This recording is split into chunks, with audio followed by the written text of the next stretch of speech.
Ladies and gentlemen, welcome to the very first episode of Tinkle Meets a Dash. I'm your host Achachan, the editor of Tinkle, and with me I have Devika Soni, who's our assistant sub-editor, deputy sub-editor, something. She does something. I'm not really sure what she does, but she's part of the team, so she's important. Let's leave it at that. So what's the show about? The show about is essentially where we're going to meet people from different walks of life, different career paths, and we'll see what their journey has been so far. What they've done to get where they are in life right now, and whether they enjoy it at all. So it's going to be a fun ride.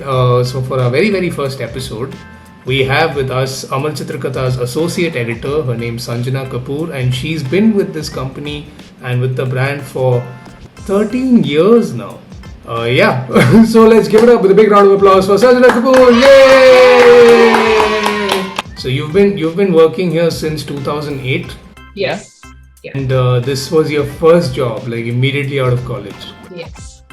Is it really that great working at Amal Chitrakatha? Well, it has been. Also, I feel like it also, for me, it's been like two jobs, because when I joined, it was very different from what I do today. I joined as junior writer to work on a game. Okay. And then I got inducted into the editorial. So when I went to the editorial, it felt like a second job. So let's call it two jobs. Let's get into the nitty-gritties. What exactly does an associate editor do? Well, my average day looks like a lot of answering a lot of emails, a lot of coordination between people. Is this all right? Can we post this? Does this look all right? Does this text good? And some few moments of scripting if I can hope to get some in.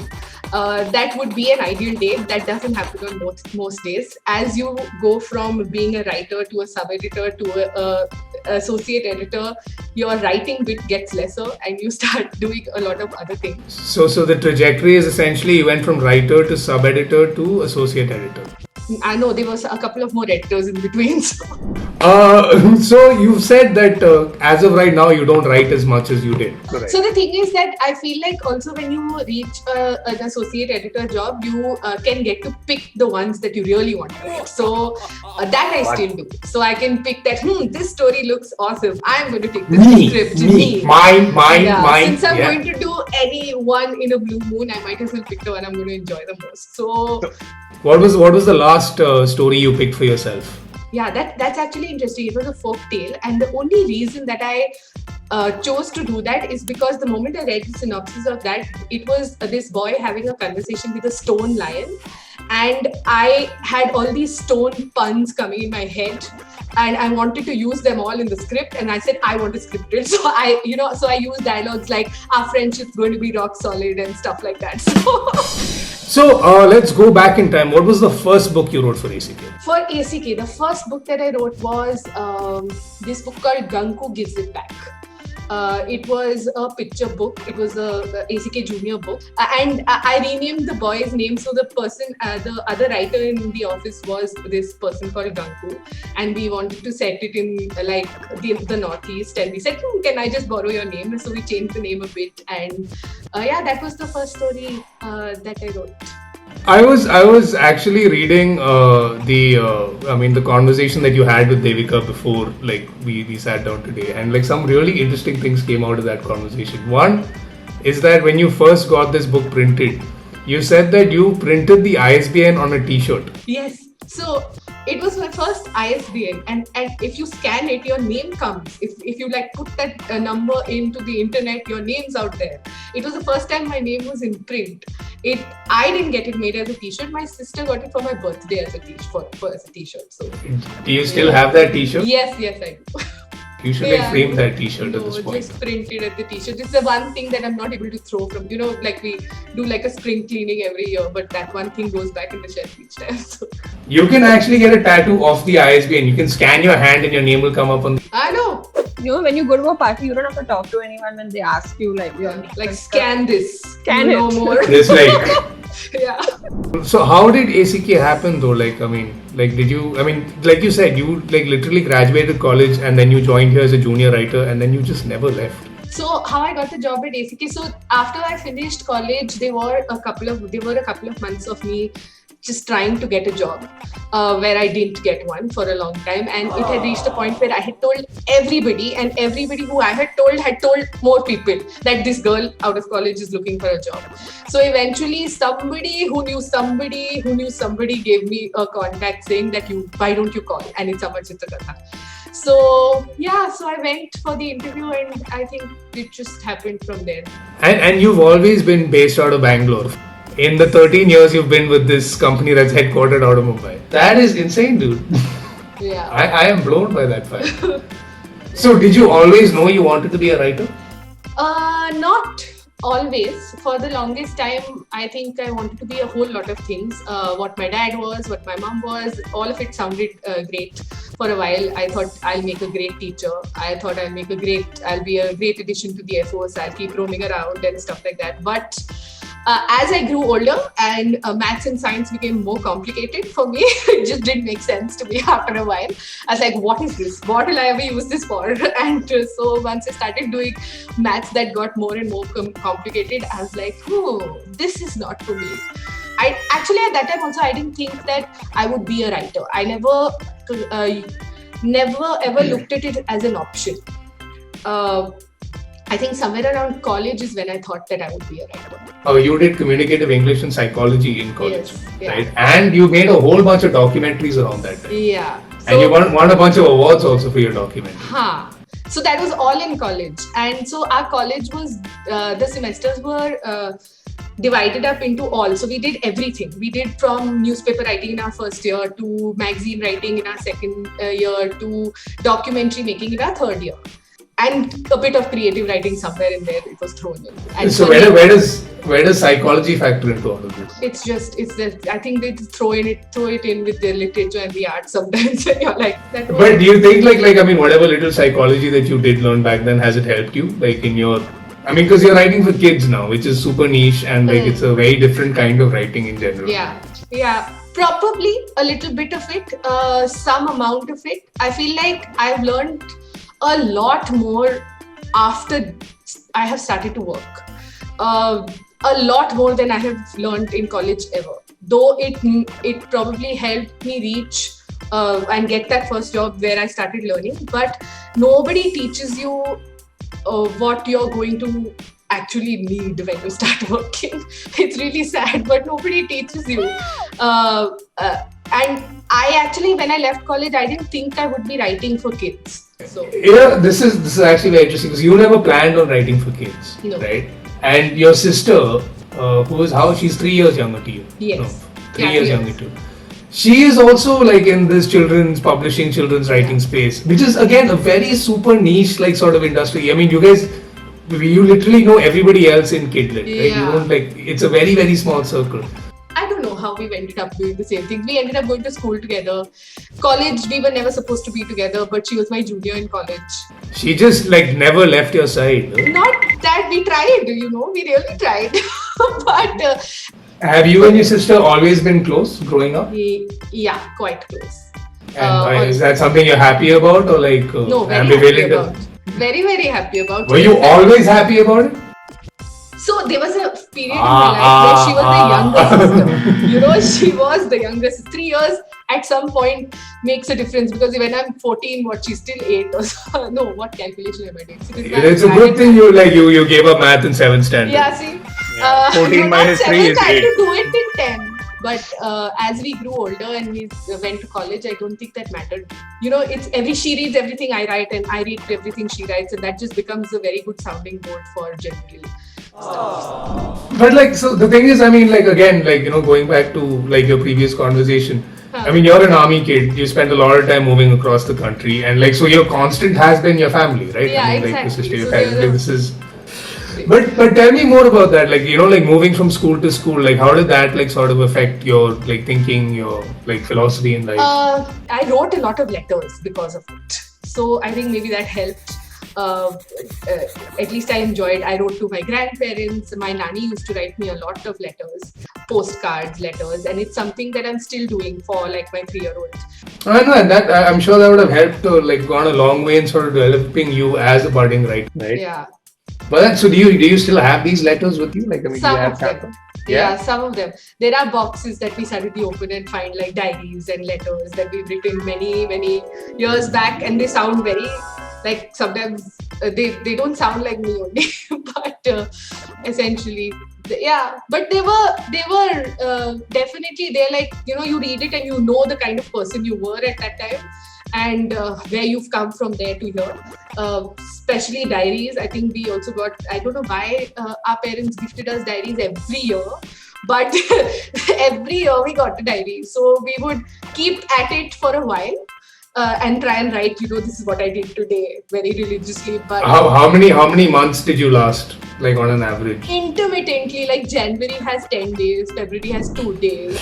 Okay, so before I get into your school life, I do want to like cover 2 jobs that you did hold while you were in college. Like you did 2 internships. Yes, and one internship apparently you've done work for Indian Idol. So I worked for, wow, I forgotten about that. See, Great research, yeah. I know, right? Yeah. So, those videos they make in the beginning, those introduction videos, this person is from here and they're walking down remotely down the street looking dreamy and stuff like that. So there were tapes and tapes of those and interviews. Our job was to sit and watch all those tapes and log them. So we had to write from this second to this second, so and so looking dreamily into the open. And it's such a fun job. Yes. Devika, do you feel better about your job now? I do, but I also feel like this must have helped scripting a lot. Yeah. Basically, just panel description after panel description after panel description. We watched tapes a day. We had 2 beanbags, a TV, and this player to play the thing. We would come in the morning, sit there, and watch the tapes. And so how many of you were doing this? Like two of us. So, and how long was this internship? About 1.5, 2 months. So 2 months. So 2 months of just dreamily watching dreamy tapes of people dreamily walking through dreamy places. Better with chunks of like interviews and stuff like that, but yeah, essentially. The entire thing, like from the docu to even this internship work that you're doing, there's a lot of research that's always been a part of. So I'm guessing that plays a huge role in how you approach research even today. Yeah, definitely. Yeah. And I think that if you're doing anything, if you want to see it through, there is a bit of research that has to go in. And maybe it's just the different kinds of, so we never used books when we were doing it for like the TV series and stuff. If there were 3-4 articles, we would be okay with it. Whereas with Amar Chitra Katha, I know that we have to authenticate our fact in a book, and or with a resource or with a historian or with somebody who knows it. Tell me more about that. When you authenticate, so how do you guys track down the book /historian/expert? So the thing is, it depends. There's folktales, there's mythology, and there's history. History, you can even talk to living relatives. You can go to where they lived. You can see photographs. There's a lot more that you can rely on in terms of research. Whereas for folktales, again, it's okay because folktales change over the course. The same folktale is told in a different state with slightly differently. So if we hear it firsthand from someone and one more place has it, that's okay for us. Whereas mythology, you need to trace it back to which text has the original source. And I'm a bit like the original source, they'll have to have some knowledge of Indic languages, like Sanskrit. Not really. So you have translations now for everything. Online, people have translated the entire Ramayana, the entire Mahabharata, all the Puranas. Is all available verse-wise translated. So you can search and see if your story is there.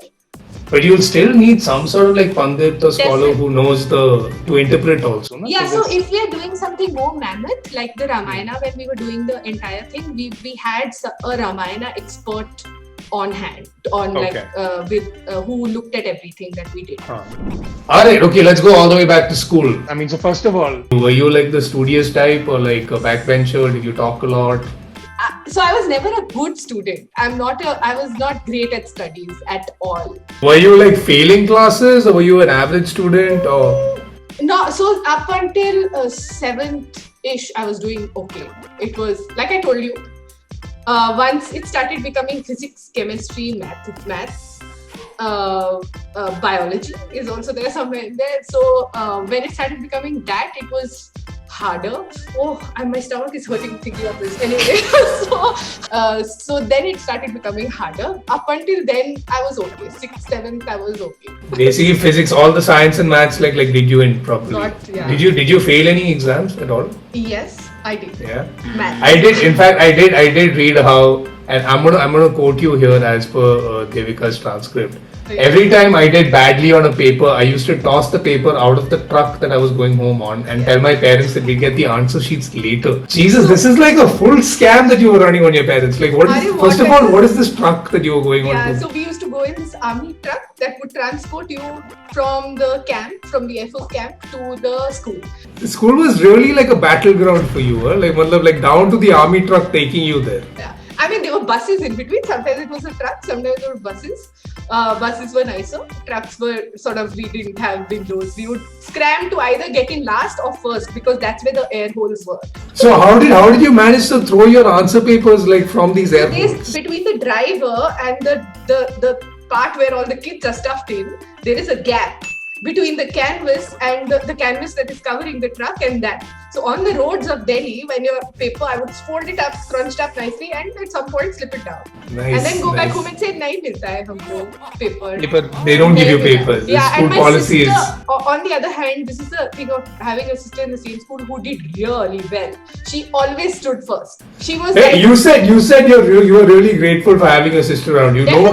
No take back seats. I'm not taking that back, but she would be so enthused to show her 100 on 100 that she would come back bounding saying, "Look how we got our answer sheets," and mom would be like, "You've not got yours." I'm like, "No, senior kids don't get it."